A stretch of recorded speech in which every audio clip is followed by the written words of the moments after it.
কবজি ডুবিয়ে রাজকীয় খাবার খেয়ে চলে গেলাম এক্সক্লুসিভ শাড়ি কিনতে। সো হ্যালো এভরিওয়ান, এখন আমরা চলে এসেছি বনবিথির হেসেল ঘরে লাঞ্চ করতে। আলাদা করে আর কি বলবো বলো তো, শান্তিনিকেতনের প্রত্যেকটা জায়গায় সুন্দর। এই হেসেল ঘরে ঢুকলেই তোমরা দেখতে পাবে বাঙালির আভিজাত্য আর ঐতিহ্যের মেলবন্ধন। সুন্দর করে সাজানো আনশেপড কাঠের ডাইনিং টেবিল এবং সেখানে সুন্দর করে সাজানো রয়েছে কাঁসার বাসন। আমাদের তো এই জায়গাটা ভীষণ ভালো লাগে। কাঁসার গ্লাসে জল ঢালতে না ঢালতেই পরিবেশন হয়ে গেল আমাদের খাবার। আজকে আমাদের লাঞ্চে আছে মাটন থালি, আর এই থালিতে আছে শাক ভাজা, বেগুনি, শুক্তো, ডাল, ইঁচড়ের তরকারি, মাটন, চাটনি আর পায়েস। খিদে পেয়ে গেছিল খুব, তাই তাড়াতাড়ি খাওয়া দাওয়া করে আমরা বেরিয়ে গেলাম একটা দারুণ জায়গায়। প্রত্যেকটা মেয়ের কাছে এই জায়গাটা তো দারুণ হবেই।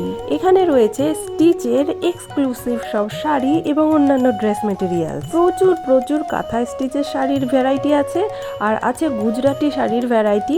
চলো আমরা এখন কয়েকটা শাড়ি দেখে নিই যেগুলো থেকে চোখ ফেরানো দেয়। প্রথম শাড়িটাই দেখছো, গুজরাটি স্টিচ করা। ভেতরে কোমরের দিকটা একটু কাজ হালকা, বাট পাড়ের দিকটা আর আঁচলটাতে পুরো ঢাসা কাজ। আর এই শাড়িটার দাম ছিল 12,500 টাকা। ওই যে শাড়ির কোয়ালিটি আর কাজ দুটো নিয়ে কোনো প্রশ্নই হবে না। আর এই শাড়িটা দেখতে পাচ্ছ তো, দেখেই মনে হচ্ছে না কি গর্জাস।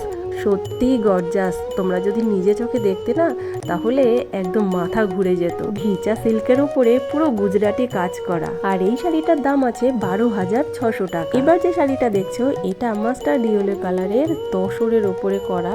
এটাতেও গুজরাটি স্টিচ, পুরো আঁচলটা আর কোমরের কাজটা একটু হালকা, কিন্তু পাড়ের দিকটা পুরোটাই কাজ। প্রত্যেকটা শাড়ি এত সুন্দর যে আমি বোঝাতে পারবো না তোমাদেরকে। তোমরা যদি শান্তিনিকেতনে যাও, এই জায়গাটাতে একবার ভিজিট করো, শাড়িগুলো দেখো, সত্যি তোমাদের পছন্দ হবেই হবে। আমি ওখানকার কন্ট্যাক্ট নাম্বার দিয়ে রাখলাম, চাইলে যোগাযোগ করতে পারো।